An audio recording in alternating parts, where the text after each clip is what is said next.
encontro aqui com todos vocês, essa família Moringotas que eu amo tanto.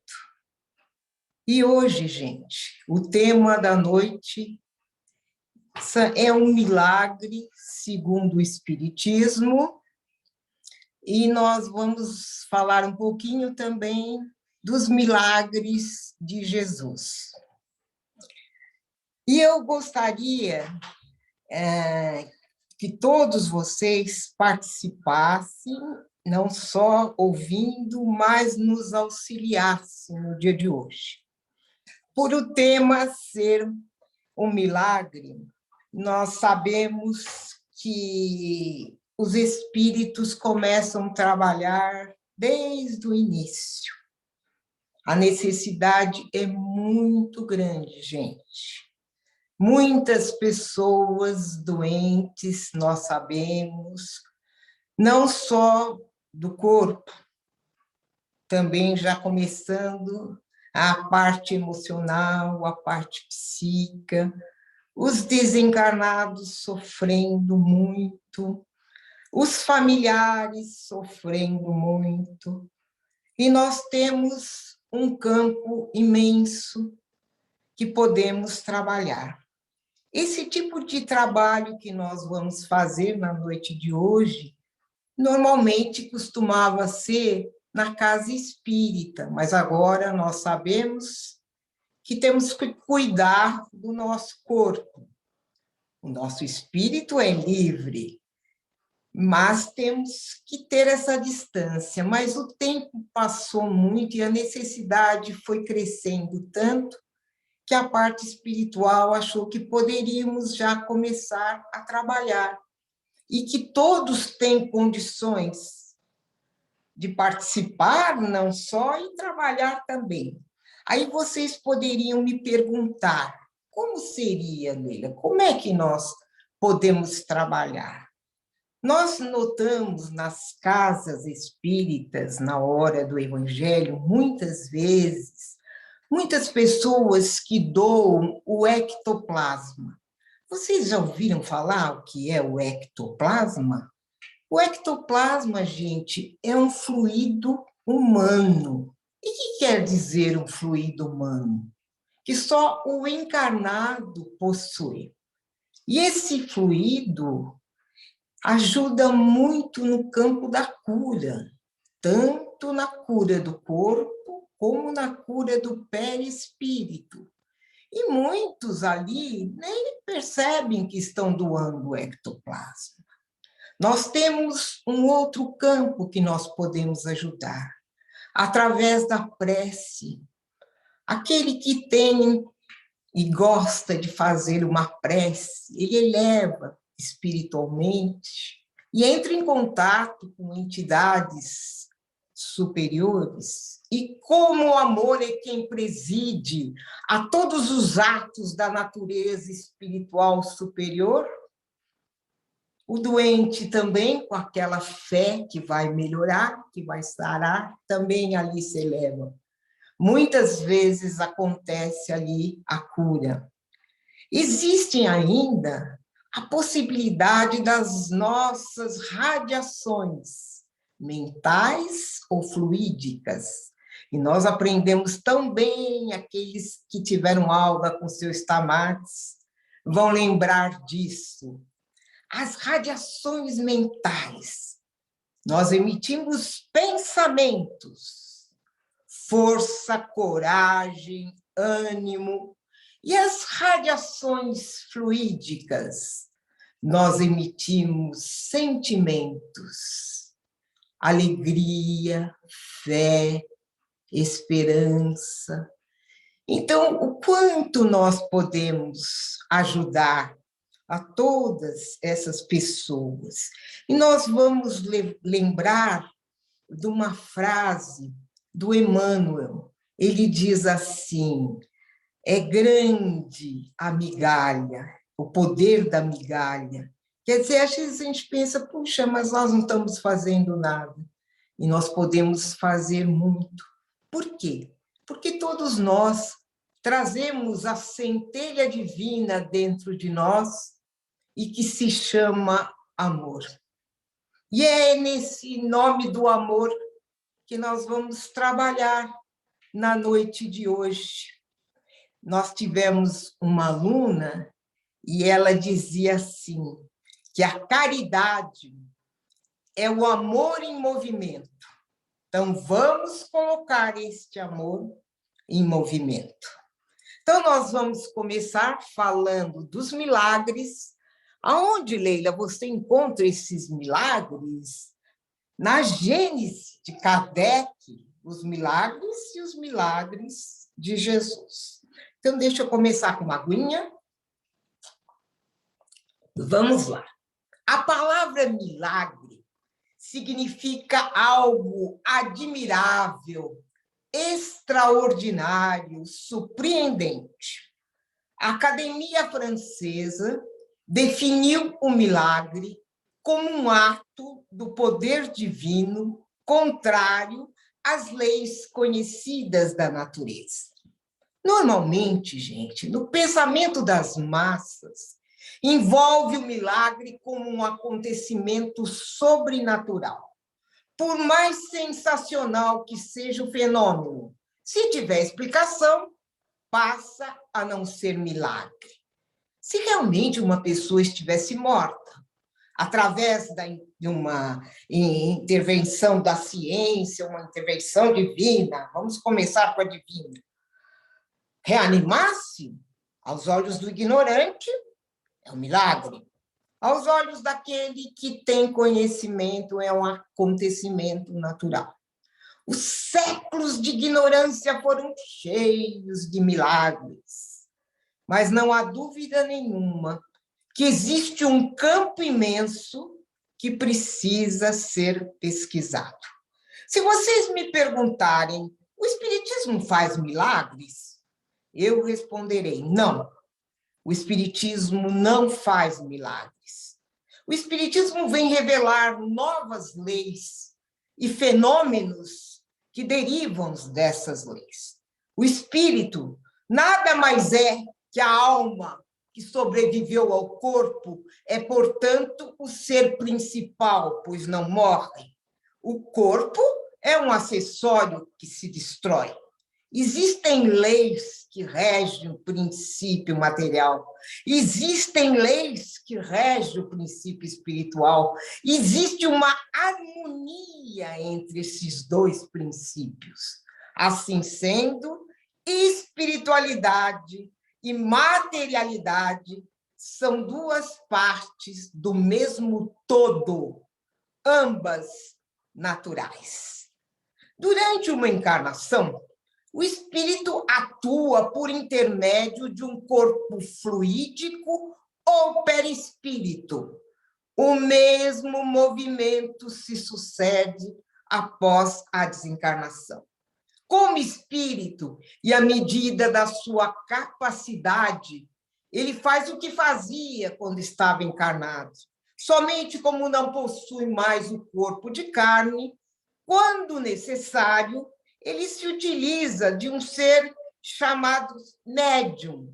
É como aquele que, não podendo escrever, se utiliza de uma secretária, não entendendo direito um idioma, intérprete, mais ou menos os médios são a secretária, os intérpretes dos espíritos. Antes de se conhecer as propriedades da eletricidade, era tido também como sobrenatural. Outros fenômenos acústicos, rústicos, etc.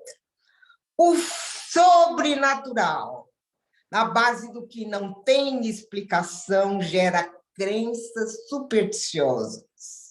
Um esclarecimento claro, apoiado nas leis da natureza, esse sobrenatural desaparece e os fenômenos voltam na ordem natural das coisas.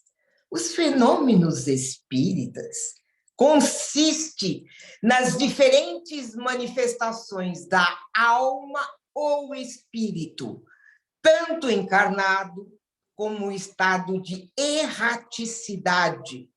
É através desta manifestação que a alma revela a sua existência, a sua sobrevivência e a sua individualidade. Sendo a causa natural, o efeito também é natural. Tais efeitos é que consiste na pesquisa do espiritismo, a fim de que se possa ter o conhecimento completo da natureza, das leis que regem o princípio material e das leis que regem o princípio espiritual. Aquele que não acredita no princípio espiritual independente e na alma sobrevivente, todos os fenômenos estão ligados na matéria. Não acreditando na causa, também não acredita no efeito. E quando o efeito é patente, eles dão nome de impressão, alucinação, imaginação, etc. São pessoas que já têm aquela ideia pré-concebida e não cabe ao espiritismo estar julgando essas coisas. O espiritismo nos explicando uma série de coisas inexplicáveis, o sobrenatural desaparece e os fenômenos voltam na ordem natural das coisas. Se querem dizer que é um milagre a materialização de um espírito, nós sabemos que para isso precisa um médium de efeitos físicos. Se querem dizer que é um milagre levantar uma mesa, se querem dizer que é um milagre o espírito se comunicar através da escrita ou da fala, se querem dizer que é um milagre o médico reanimar o moribundo, se querem dizer que é um milagre um físico fazer cair um raio, não sei aonde, ou é um ignorante, ou é um charlatão. Mais um pouquinho de água. Se vocês me perguntarem, Deus faz milagres? Eu responderei, para Deus, nada é impossível, ele é Deus. Mas eu perguntaria, por que faria milagres? Para mostrar o seu poder, dizem. Será que Deus precisa mostrar o seu poder? Será que o poder de Deus não se encontra na grandiosidade do universo, na perfeição que existe em tudo, nas pequenas como nas grandes coisas? Deus não faz milagres, porque suas leis são naturais. O que nos falta é o conhecimento dessas leis. Vamos supor que Deus quisesse mudar alguma coisa que nós não aceitamos. Seria Deus, mas que tivesse dado ao Satanás, o espírito do mal, o poder de destruir a sua obra, Deus não seria Deus. O que acontece não são milagres, são efeitos naturais, causados por espíritos encarnados ou desencarnados, segundo os seus conhecimentos científicos, para o bem ou para o mal, segundo a sua bondade ou segundo a sua perversidade. Um espírito do mal pode fazer prodígios aos olhos do ignorante. Se nós tomarmos, sem falar do milagre da criação, vamos falar assim, todos esses milagres dos livros sagrados que nós vemos, a materialização, a levitação, as curas, etc., nós vamos encontrar estudando o livro dos médiuns. Nós vamos ver que não tem nada de sobrenatural. Agora, se nós tomarmos a palavra milagre como algo admirável, extraordinário, surpreendente, tudo é milagre. O ar que nós respiramos, o solo que nós pisamos, se nós quisermos dar a ideia ao nosso povo do poder de Deus, não ficar assustando com ideias de castigos eternos.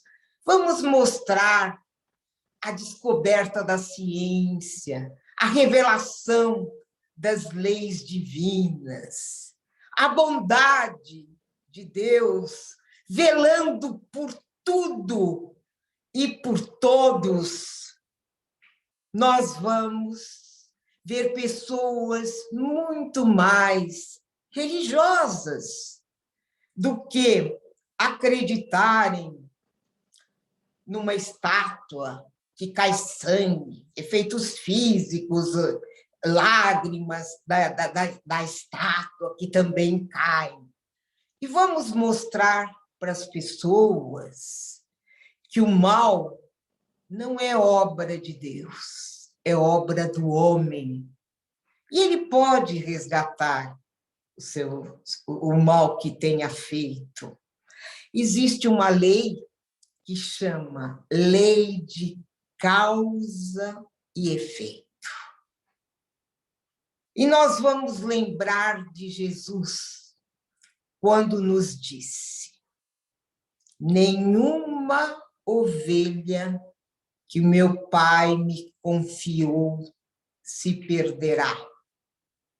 E disse outra frase maravilhosa, também nesta lei de causa e efeito: ninguém sairá da terra sem que pague o seu último ceitil. Mais um pouquinho de água, gente. Hoje eu vou contar um fato que aconteceu comigo. Isso para incentivar a água fluida, que a Fabi agora mesmo pediu que pudesse pôr o copinho para a água ser fluidificada. Há muitos anos, gente, meus filhos eram crianças ainda, eu tenho 3 filhos, e eles gostavam de ir para uma cidade do interior que chama Campos Novos. Ficava entre Ourinhos e Marília. Adoravam ir lá. Uma cidade que só tinha um mercadinho, mais nada. Era toda cheia de terra. Adoravam porque eles andavam a cavalo o dia inteiro. E eu na charrete lá para ir para as fazendas, né? E era completamente diferente do ambiente da cidade. Isso, para eles, era uma coisa maravilhosa. Um dia choveu muito, e a ponte que dava acesso às outras cidades caiu, e nós ficamos totalmente isolados lá na cidade. Não tinha nada, ficamos lá. À noite, nós estávamos dormindo, eram quase 2 horas da manhã, eu vi alguém batendo na porta do quarto. Aí fui abrir, era um moço, ele estava desesperado.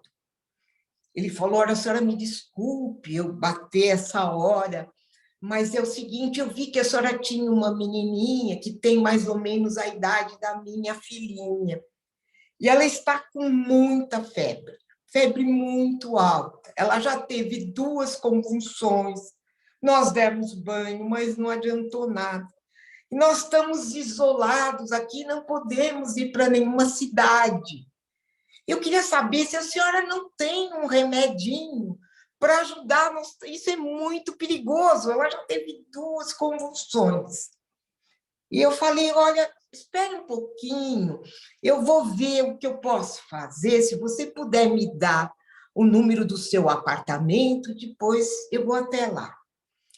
Ele saiu desesperado, e eu não tinha, gente, porque naquela época a minha filhinha, ela tratava com remédios da homeopatia. Então, eles davam aquela dose única. Não tinha remédio nenhum para baixar a febre. Nós estávamos num quarto conjugado, eu olhei meus 3 filhos dormindo tranquilamente. Senti aquela dor daquele homem, daquela mãe, do pai, o sofrimento com aquela menina. Peguei um copo com água, elevei o meu pensamento, coloquei a minha mão e pedi a Deus que me ajudasse. Gente, foi uma das visões mais lindas que eu vi na minha vida. O teto abriu do quarto e aquela luz veio caindo direto no copo. Eu peguei aquele copo, corri, fui até lá. Fomos dando aos poucos, a menina foi tomando. Em 15 minutos, abaixou todinha a febre e ela já não tinha mais nada. No dia seguinte, estava toda feliz, brincando na piscina. Ai, gente, e todo mundo queria saber que remédio que eu tinha dado para que aquela febre sumisse de vez e que a menina estivesse ótima. Se eu falasse que era água fluida, eles iam achar que eu era santinha. Deus me livre. Aí eu falo, sabe aquele que fala e não fala? Eu falava, acho que o rótulo saiu, eu achei. Nossa, gente, eu parecia uma completamente dementada, mas não contei. Mas por que eu estou contando tudo isso para vocês? Para incentivar a fazer a água fluida. Agora, nós vamos falar de um dos milagres de Jesus. Estando Jesus com seus discípulos, havia um cego de nascença. E os discípulos perguntaram a Jesus: quem pecou para que ele nascesse cego? Ele ou seus pais? E Jesus respondeu: nem ele, nem os seus pais. Ele nasceu assim para que a glória de Deus nele se manifeste. Pegou barro, né, saliva e passou nos olhos do cego. E o cego ficou curado. Vamos analisar o que aconteceu. As perguntas dos discípulos não foram absurdas. Seria uma provação para os pais, uma expiação, né, para aquele rapaz, né? Não. Por que será que Jesus usou toda aquela terapêutica? Ele podia ter curado para mostrar que ele era o Cristo, o enviado. Quando ele falou, vai lavar no tanque de Siloé, Siloé quer dizer um enviado. Bom, o milagre causou um espanto entre os fariseus, os sacerdotes da época. No templo, mandaram chamar o pai, a mãe, o rapaz. E eles contaram que o rapaz havia nascido cego, tinha ficado curado. E o sacerdote disse, ele não é um profeta, porque se fosse um profeta, teria guardado o sábado. Bom, foram expulsos da sinagoga. Jesus, sabendo daquilo, mandou chamar o moço e disse a ele, crês tu no Filho do Homem? O moço disse, quem é ele para que eu creia? Jesus disse, tu vistes, e é ele quem vos fala. O moço, adorando, abraçou Jesus, e Jesus disse, eu vim ao mundo para o juízo, para aqueles que não veem, vejam, e aqueles que veem se tornem cegos. Assim tem sido, iluminando os humildes, os simples, e confundindo os orgulhosos. Vamos continuar. Agora, gente, eu vou contar um caso que aconteceu comigo. Sinceramente, eu não gostaria de contar esse caso, porque mexe com a gente, toda a história, e falar da gente, mas a parte espiritual sempre me alertou que quando eu estivesse falando num ambiente como agora, eu tinha o dever de contar tudo isso. Então, eu vou contar para vocês a minha história. Quando eu tinha 23 anos, eu comecei com uma osteoporose. Eu acho que quase todos conhecem. É uma descalcificação óssea na coluna, no fêmur. Costuma ser uma doença, dizem que normalmente dá para as pessoas idosas. Naquela época, a ciência achava que dar cálcio poderia dar cálculos renal, cálculos na vesícula. Hoje já viram que não é nada disso, é o próprio organismo que produz, mas não me deram nada. E aquilo foi piorando. Tinham 10 itens que poderia dar essa doença. Muitos diziam que nunca comeu nada de cálcio, eu sempre, a vida inteira, comi tudo quanto é verdura, fruta. Meu Deus do céu, vida sedentária, que eu me movimentei a vida toda. Se tinha alguém na família, também não tinha. Bom, conclusão, eu entrava em 2 itens, ser mulher e ser branca. Tudo bem. E aquilo, naquela época, eu fazia fisioterapia, eles me davam remédios, né, porque eu sentia dores. E aquilo eu fui piorando, meu organismo foi cada vez piorando. Minha parte gástrica foi ficando cada vez pior. A parte respiratória também pior. Meu Deus do céu, até, gente, o coração. Teve um dia que eu estava sem pulso, me levaram para o hospital, e o responsável médico da UTI me olhou e eu falei, doutor, eu posso ir ao banheiro antes de entrar na UTI? E ele me disse, vai rápido, porque você vai morrer daqui a pouco.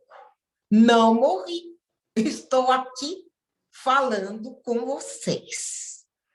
Gente, nem morfina tirava dor.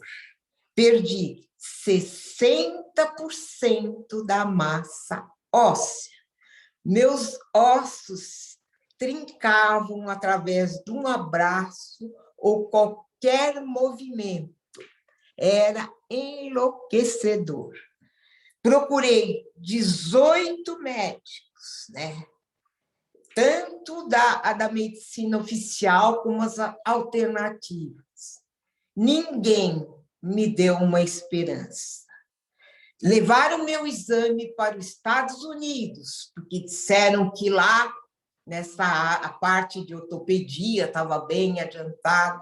E a resposta que foi dada, que para o meu caso não haveria cura. Naquela época, eu tinha 2 amigas que vinham sempre me dar passe aqui em casa. Elas frequentavam o Centro Espírita União. E um dia, uma delas, comprando um livro lá na livraria, ouviu a conversa de 2 moças. E uma delas disse, viu como fulana melhorou com a osteoporose? Ela falou, agora eu pergunto, chegou, olha, me desculpe, mas eu tenho uma amiga que está com um problema gravíssimo. Quem é essa dona Filhinha, depois que começou a tratar com a dona Filhinha? Falei, uma senhora, é só mandar um nome, o estado civil, a idade, e ela manda as receitas. As receitas são receitas de produtos naturais, né? E também de remédios homeopatas. Ela falou, então, me dá, né? Fitoterápicos, homeopata, eu quero, vou falar com a minha amiga. Chegando, eu já não podia nem quase me mexer. Leila, você quer? Sim, vamos telefonar, vamos ver. E pedi a primeira receita para a dona Filhinha. A primeira receita que veio, e era injetável, subcutâneo, do laboratório Veleta, e eu li a bula e estava escrito para dores de osteoporose. Eu tinha ido em médicos da antroposofia, da homeopatia, de todos. E era uma associação de 3 remédios juntos, porque sozinho não fazia efeito. E deu o que eu costumo falar, o X-tudo. Remédio para o rim, né? Remédio para o gástrico, remédio para o coração, remédio porque eu precisava de X-tudo. Comecei a tomar e comecei a melhorar. Fiquei tão grata, gente, que um dia, um dos remédios que ela havia me receitado, meu marido não tinha encontrado em nenhuma farmácia, e disseram que na casa dela talvez ela tivesse esse medicamento. E ligaram lá, ela falou que ele podia ir buscar, porque normalmente não era ela que atendia os telefones, né? Ela era uma mulher que tinha 5 filhos, 2 adotados, trabalhava muito. No final da noite, ela pegava os nomes e médium e escrevendo as receitas. Se dizia católica, tinha uma série de imagens na casa dela. E aí meu marido pegou o remédio e disse para ela: a senhora acha que ela vai morrer? Eu disse: não, se você tivesse vindo antes aqui, seria bem melhor. Mas daqui uns 5 anos ela vai estar totalmente curada. Ele voltou, né? E aí eu sabia o telefone da casa da dona Filhinha, fiquei sabendo por causa do medicamento. Tentei, rezei, sabia que ela ajudava o fogo selvagem. Liguei e consegui falar com ela. Aí eu disse assim: olha, dona Filhinha, eu estou tão agradecida, eu melhorei muito e eu queria saber o que eu poderia fazer para ajudar. Eu sei que a senhora ajuda, fogo selvagem, alguma coisa, né? Ela falou: ah, minha filha, o que é um corpo perto de um espírito? Não é nada. Se você quiser ajudar as pessoas, continua fazendo o que você faz, trazendo alegria para as pessoas. Eu agradeci, né? E, meu Deus, fui melhorando, mas 60% dos ossos é muita coisa.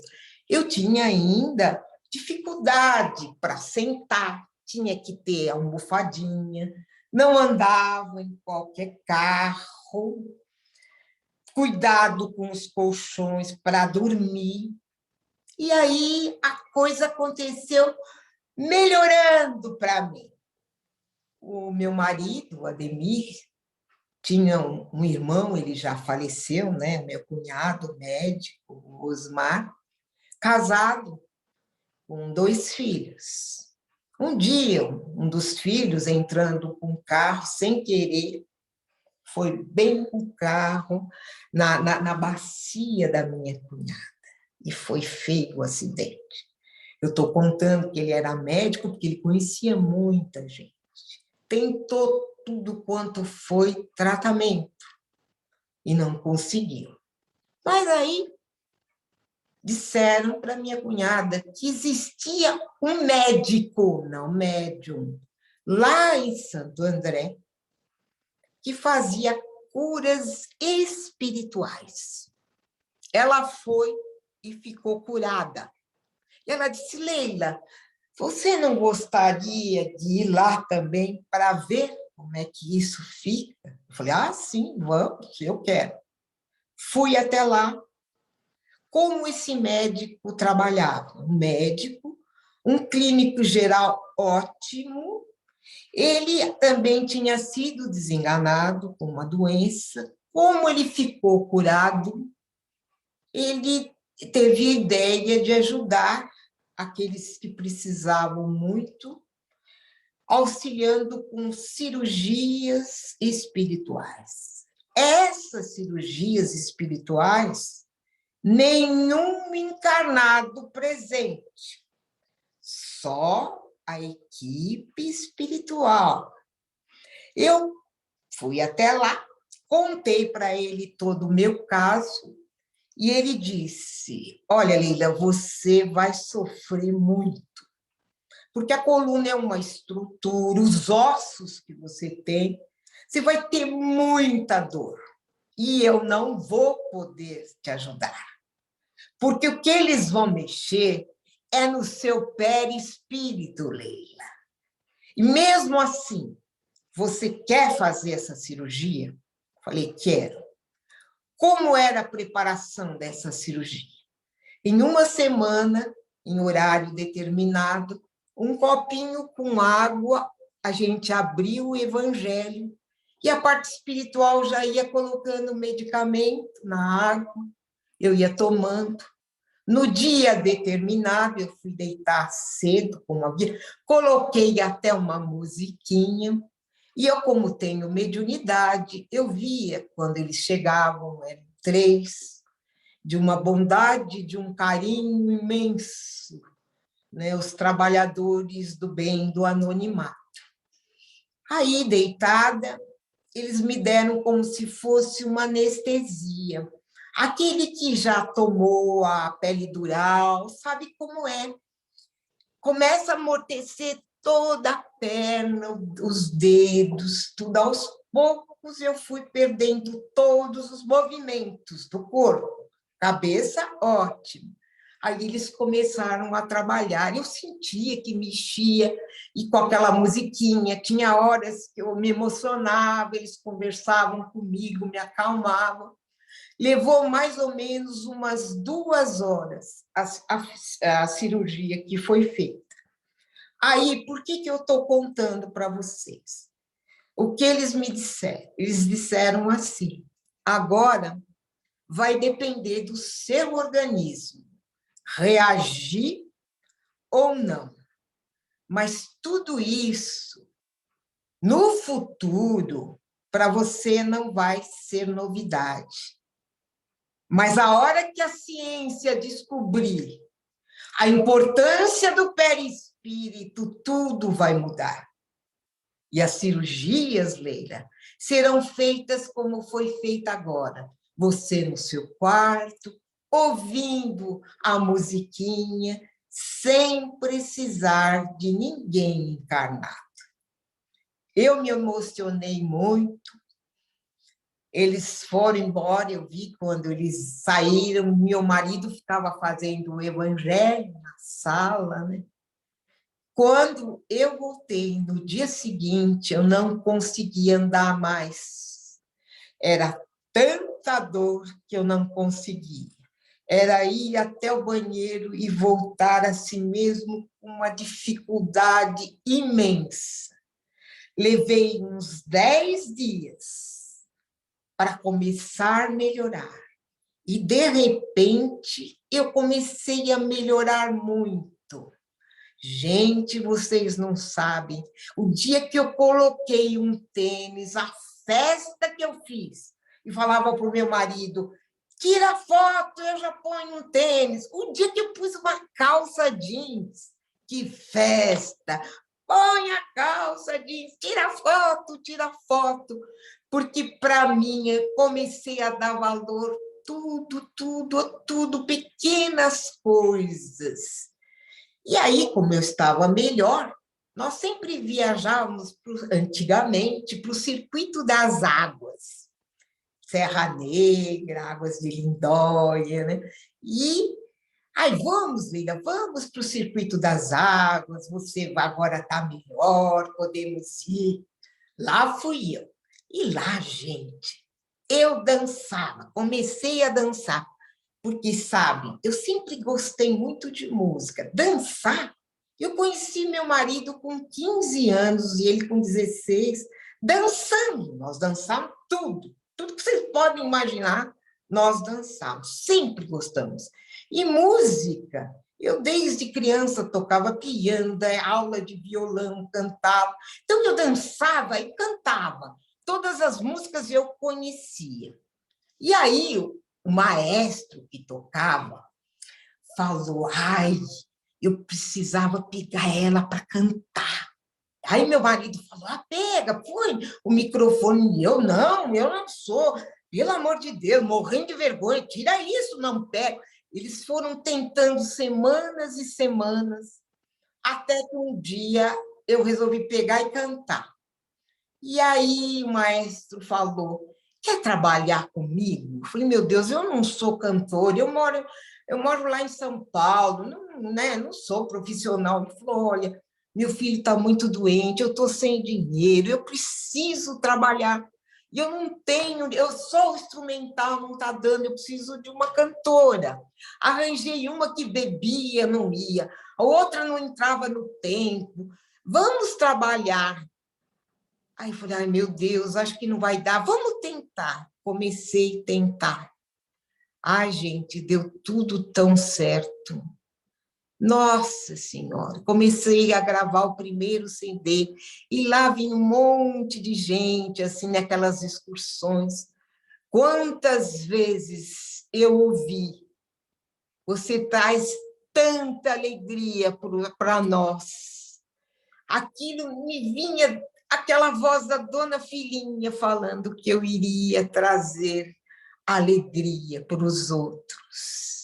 E aquilo foi crescendo, crescendo. Gravei 7 CDs. Tinha, antes da pandemia, já show marcado para fazer lá em Serra Negra. E o dia, gente, que lá existe aquele Cristo, eu falei, eu vou subir, né? No Cristo agora eu já estou boa. Eu subi aquele Cristo como quem mora num sobrado e sobe e desce a escada. Não senti nada. Eu via pessoas que na metade do caminho falam, eu não estou aguentando, dói o meu joelho, eu não vou conseguir desistir. Pessoas muito mais novas que eu. E eu fui com a maior naturalidade, cheguei lá, vi aquela imagem do Cristo, né? O agradecimento, né, a Deus, a Jesus, os irmãos espirituais, tudo que eu recebi, né? E o que eu gostaria de dizer para vocês, que eu nunca perdi a fé em Deus, em Jesus, nos amigos espirituais. Eu achava que tudo que eu estava passando é porque eu merecia, porque eu tinha que passar. A única coisa que eu falava era o seguinte: eu preciso ser útil. Ah, meu Deus, para viver assim, me leva, mas eu preciso continuar sendo útil. Eu ia trabalhar na casa espírita me arrastando, mas eu nunca deixei de trabalhar. Os 3 meses que eu já não conseguia andar mais, era a época de férias e deu tudo certinho. Por que que eu estou contando tudo isso? Para que vocês possam ter a fé suficiente para lembrar que nessa vida tudo passa, que Deus é amor e que nunca nós estamos sozinhos. Agora, gente, eu vou contar mais um milagre de Jesus. Na época de Jesus, existia um rapaz de nome Jacó, tinha 20 anos, trabalhava, estudava, era esportista, tinha namorada, como todos os rapazes da sua idade. Um dia, ele morava a mãe, o pai e um irmão mais velho. Um dia ele começou a sentir no pé um formigamento, uma coisa. Achou que não era nada, né? Vai ver que tinha dormido de mau jeito. Mas aquilo foi piorando. Foi procurar a ciência, os médicos naquela época tão precário tudo, né? Ele foi piorando e acabou ficando paralítico. Para espanto dos seus pais, né? E para a revolta dele. No começo, ele ficou muito revoltado com tudo aquilo. Aos poucos, ele foi se acalmando, aceitando, ficava sentadinho na porta da casa dele. Um dia ele viu uma movimentação diferente, um monte de gente passando, conversando. E ele perguntou para o moço, o que está acontecendo aí? Sabe, você não sabe? Jesus a estar aqui na nossa cidade amanhã. Jesus? Quem é Jesus? Ah, você não conhece Jesus? Jesus é o amor. As doenças se transformam nas suas mãos. Os leprosos ficam curados. Os paralíticos voltam a andar. Os cegos voltam a enxergar. Os olhos de Jacó brilhavam, lhe chamou o irmão e disse: me leva amanhã que eu quero conhecer também Jesus. E eu sei que eu vou ficar curado. O irmão não acreditava muito, mas gostava do irmão. Falou, tá bom, amanhã eu te levo para a cidade. Aquele monte de gente, todos sofredores, doentes. Chegando lá, Jacó ficou do lado de um senhor que era paralítico e cego, e começou a conversar. Faz muito tempo que o senhor está assim. Ele falou, há muitos anos que eu não consigo mais andar, não consigo enxergar, ver a natureza, dependo tudo dos outros. Mas hoje eu tenho certeza que eu vou ficar curado. E perguntou para Jacó, e você? Ele falou, eu também, eu estou preso nessa cadeira, mas tenho certeza que também eu vou ficar curado. De repente, gente, aquele silêncio, aquela luz. Vamos parar para pensar no magnetismo de Jesus. E Jesus começou a pregar o Sermão do Monte e falando da importância da prática do bem. Ia passando, de repente, uma criança doente, ele estica as mãos e a criança fica curada e o povo grita. Mais para adiante, uma senhora, está ele pregando, estica as mãos e o povo grita de emoção, e o coração de Jacó disparado, Jesus vinha em direção a ele, quando, de repente, Pedro diz assim, Jesus só vai fazer mais uma cura, ele está exausto, desde manhã, caminhando, curando, mas, em outra ocasião, ele voltará aqui. E Jesus, sorrindo, veio em direção a Jacó. Quando ele estendeu as mãos, Jacó pegou aquele senhor e colocou na frente dele. E Jesus, sorrindo, curou aquele senhor. Ele voltou a andar e voltou a enxergar. Sorrindo, deu as costas e foi embora. O irmão de Jacó ficou por conta. Era você que tinha que ficar curado, que você tinha que pôr o outro na sua frente. E Jacó disse, ele estava pior que eu pelo menos enxergo, e ele não.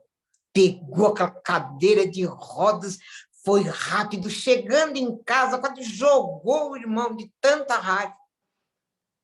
E Jacó, sentado na cama, de repente começou a sentir as pernas, ficou em pé, deu o primeiro passo, deu o outro, e gritou para o irmão, venha, venha, venha ver, eu também estou curado. A cura do amor ao próximo. Esse é Jesus. E assim somos nós. Ele sabe das nossas necessidades, das nossas deficiências. E com todo esse amor, nós gostaríamos que vocês guardassem a história de Jacó nos seus corações, lembrando que só a fraternidade conquistará a paz no mundo e que esta fraternidade, o exercício dela, começa dentro dos nossos lares. E eu agradeço a todos vocês por todas essas doações. Agradeço a equipe espiritual do Amor em Gotas. Agradeço aos protetores individuais de cada um, esses trabalhadores do anonimato que não medem sacrifício para nos ajudar.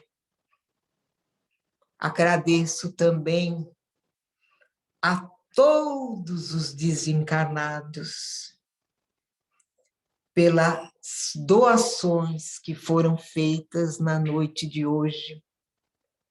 E nós sabemos que nós temos agora o Amor em Gotas, o banco de ectoplasma. Agora eu pergunto para vocês, vocês adivinham quem colocou esse nome banco de ectoplasma? Porque nós temos o banco de sangue aqui que precisamos, mas banco de ectoplasma para incentivar os trabalhadores a doarem nas curas. Fica a interrogação. Eu acredito que os mais velhos já sabem de quem eu estou falando. Nós agradecemos a todas essas energias curativas, positivas, em nome do amor. E nós vamos lembrar o que diz o nosso querido doutor Bezerra de Menezes. Ele fala assim: meus filhos, todos nós precisamos de Deus, mas Deus precisa muito de todos vocês. Esse é o recado do doutor Bezerra de Menezes. Muito obrigado a todos. Que Deus nos ampare, nos proteja, nos abençoe, hoje e sempre.